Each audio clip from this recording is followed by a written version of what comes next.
आपण समाजाला कौरव आवडतो जोपर्यंत आपण समाजाला या समाजात 4-2 रुपये खर्च करू तोपर्यंत, जोपर्यंत आपलं बरं चाललं तोपर्यंत. कारण की हा समाज सुखाचा सोबती आहे. जन हे सुखाचे दिले घेतल्याचे अंत एकाळीचे नाही कोणी. हा समाज सुखाचा सोबती आहे. हा समाज आपल्याला अंतकाळी काम येणार नाही तर आपल्याला अंतकाळी कोण काम येणार आहे.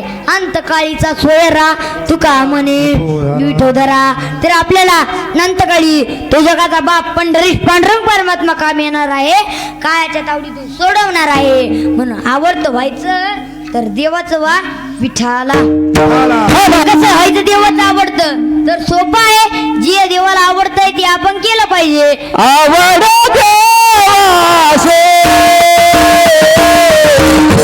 केलेलं आवडतं ते एकनाथ महाराज प्रथम चरणात सांगतात. आवडे देवाची तो आहे का प्रकार, नामाचा उच्चार रात्रंदिवस. तर देवाचा नामस्मरण केलेलं आवडतं, पण ते कसं घ्यावं लागतं हे महत्वाचं आहे. पण हे कसं घ्यावं लागतं हे महत्वाचं आहे. अखंड खंडेना जीवन राम कृष्ण नारायण,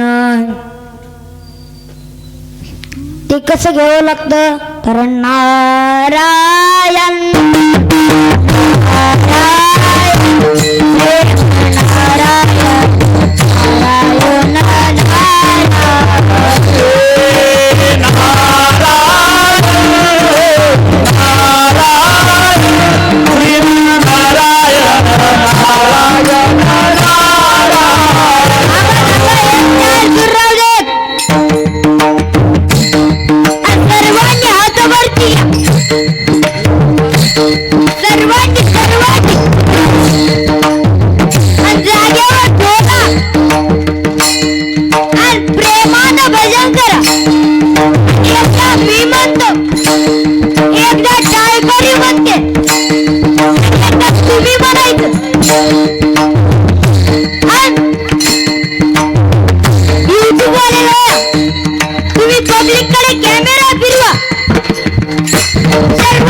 कसं घ्यावं लागतं हे महत्वाचं आहे.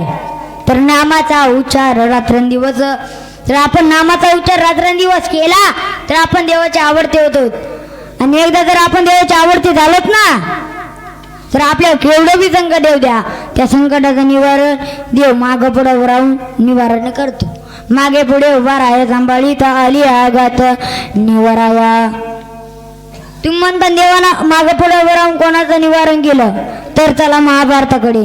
ज्या वेळेस कौरवाचं आणि पांडवाचं युद्ध झालं, मला सांगा पांडव किती होते?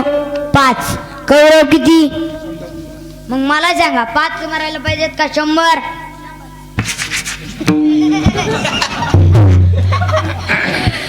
जर विचार केला तर 5 मारायला पाहिजे, पण असं नव्हता. 100 नाही ना आठ झाला, 5 एकाच्या केसाला सुद्धा धक्का लागला नाही. तुम्ही म्हणता ना असं कस काय? असंच आहे महाराज, पहिल्यापासूनच खऱ्याची माय मेलली. बर, या देवानं पांडवांसाठी 100 कौरव मारले. त्या कौरवाहून देवाचं काय वाईट केलं तो? बरं, ज्या पांडवांसाठी केलं ते पांडव कसे होते? तसं तर त्यांच्या कुळाकडे पाहिजे दोष लागतंय. महाराज एका ठिकाणी म्हणतात, कागाची विष्ठे जन्म पिंपळासी पांडव कुळासी पाहत दोष. तर त्यांच्या कुळाकडे पाहितला दोष लागते. पण काही गोष्टी पटवून देण्याकरता काही गोष्टी सांगाव्याच लागतात. जसं केवढाही कीर्तन करा ना, गोपाळांच्या तोडे सांगितले शिवाय काल्याचं कीर्तन पूर्ण होत नाही. मग मला सांगा, चोरी करणं चांगलं आहे का वाईट आहे? वाईट. तरी त्या सांगाव्याच लागतात, कारण की त्यांनी देव जवळ केला म्हणून काही गोष्टी वाईटाचा चांगल्याच म्हणाव्या लागतात, कारण की त्यांनी देवाला धरून कार्य केलेलं असतं. बरं, पांडवांचा जर विचार केला तर पांडवांकडे काय चांगलं होतं? बरं, एका पुरुषाला 2, 3, 4, 5 बायका साहजिक आहेत. 2 पर्यंत माझ्या पाहण्यात आहेत. तुम्हाला जर लांब कशाला? आमच्या एका भाजण्यालाच आहे तो. तुम्ही लगेच इथं वर पाहिले. इथले नाही हो, इथले सगळे सज्जन आहेत बाहेर गावच्या. तुम्हाला जर ऐकायचं झालं, मला कीर्तन संपले बेटा, मी तुम्हाला नाव नंबर पत्ता हे सगळं देतो, फक्त मला कीर्तन संपले बेटा. कीर्तन संपले बेटा, मी झाला.